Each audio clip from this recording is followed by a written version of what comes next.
We walk through our lives with a quiet, unearned confidence. We assume that tomorrow will naturally be better than today. Society conditions us to believe that existence is a gift meant to be enjoyed. Every promotion, every new relationship, and every purchase is treated as a step toward lasting fulfillment. We are absolutely convinced that we are moving toward a final state of happiness. But there was a man who looked at this relentless human striving and saw nothing but a tragic hallucination. He did not view optimism as a virtue, but a cruel and bitter mockery of our actual condition. While his peers celebrated human progress, he quietly diagnosed the human mind with a terminal disease. He possessed a mind so dark, so piercingly analytical, that history tried very hard to ignore him. Arthur Schopenhauer did not just write philosophy, he performed a cold psychological autopsy on reality itself.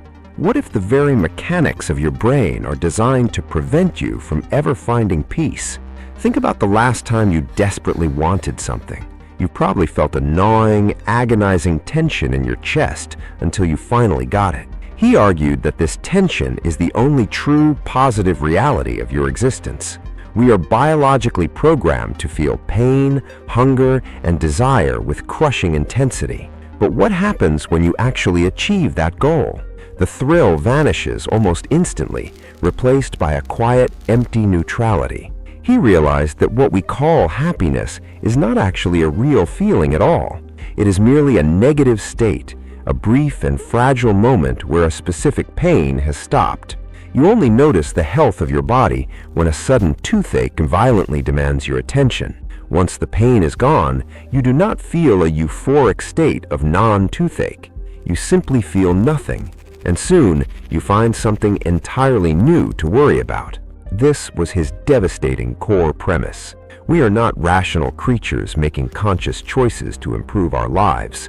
He saw us as tragic puppets, violently jerked around by an invisible cosmic parasite. He called this terrifying force the will to live. This will is not a god, and it does not care about your personal fulfillment. It is a blind, irrational, and ceaseless drive that exists only to consume and survive. It is the same violent energy that forces a plant to break through solid concrete. Your intellect, your personality, and your grand dreams are just evolutionary tools created by this will. It uses your mind to keep you running on an endless, exhausting treadmill. Have you ever wondered why you can never just sit still and be perfectly content? It is because the parasite cannot tolerate a vacuum. If you are not actively suffering from the lack of something, the will manufactures a new torment. He mapped this psychological torture as a pendulum. Your life constantly swings back and forth between two distinct forms of agony.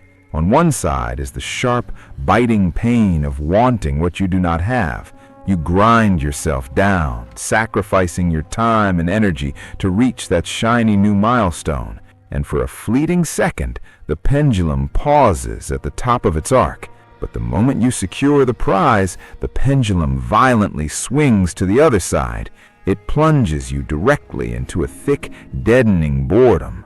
You look at the thing you spent years chasing, and you feel absolutely nothing. To escape this paralyzing emptiness, you are forced to invent a brand new desire.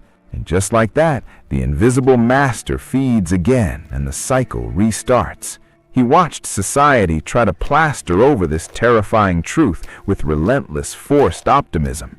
To him, this cheerful worldview was not just naive, but a deeply wicked deception. He argued that telling a suffering person to look on the bright side is incredibly cruel. It is a cowardly defense mechanism used by people who refuse to face the void. Have you ever felt completely exhausted by the societal pressure to simply be happy?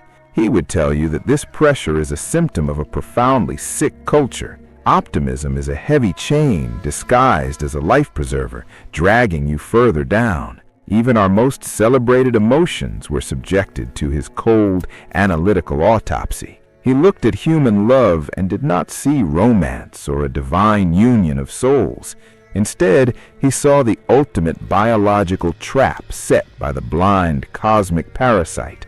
Love is just the will manipulating two people into creating a brand new sufferer. We are chemically intoxicated by physical attraction just long enough to pass on the curse. Once the biological objective is met, the illusion shatters and the mundane reality sets in. He believed that our precious sense of individuality is just another temporary hallucination. Your ego, your memories, and your unique personality are ultimately meaningless to the will. When you die, the parasite simply discards your broken shell and moves to the next host. Is there any way out of this suffocating, inescapable prison of ceaseless desire? He searched for an exit, a method to starve the mechanism feeding on our minds. He found a temporary detour in the deep, immersive experience of true aesthetic contemplation. When you lose yourself in a haunting piece of music, something strange happens to your brain. For a few precious, fleeting minutes, you actually stop wanting anything at all. You become a pure, will-less observer, completely detached from your own exhausting ambitions. The pendulum of suffering and boredom halts, suspended in a moment of quiet grace. But the song always ends, and the terrifying machinery of life immediately resumes its grinding. To achieve a permanent escape, he proposed a solution that terrifies most modern minds. He argued for a radical denial of the will, a process of total asceticism. You must intentionally starve the machine by refusing to participate in its endless demands. He believed we must turn away from ambition, physical pleasure, and the desperate clinging to existence. By deliberately extinguishing your desires, you slowly dissolve the illusion of the ego entirely. This is not a violent destruction, but a quiet, peaceful fading into absolute nothingness. He did not view the world as a bright playground of endless opportunity. He saw it strictly as a penal colony, a place of mandatory suffering. We are all trapped together, serving a sentence for the sheer crime of being born. If you truly internalize this dark reality, your perspective on human interaction fundamentally shifts. You stop seeing others as obstacles, fierce competitors, or tools for your own advancement. Instead, you recognize them as fellow prisoners enduring the exact same psychological torture. He concluded that the only logical response to this existence is a deep, melancholic compassion. We are all trapped on the same sinking ship, silently drowning in our own endless hungers. So the next time you feel that agonizing emptiness after achieving a lifelong goal, do not panic, and do not let society convince you that your brain is somehow broken. Remember the man who possessed history's darkest mind and realize the horrifying truth. You are not malfunctioning. You are just finally seeing the invisible strings controlling your life.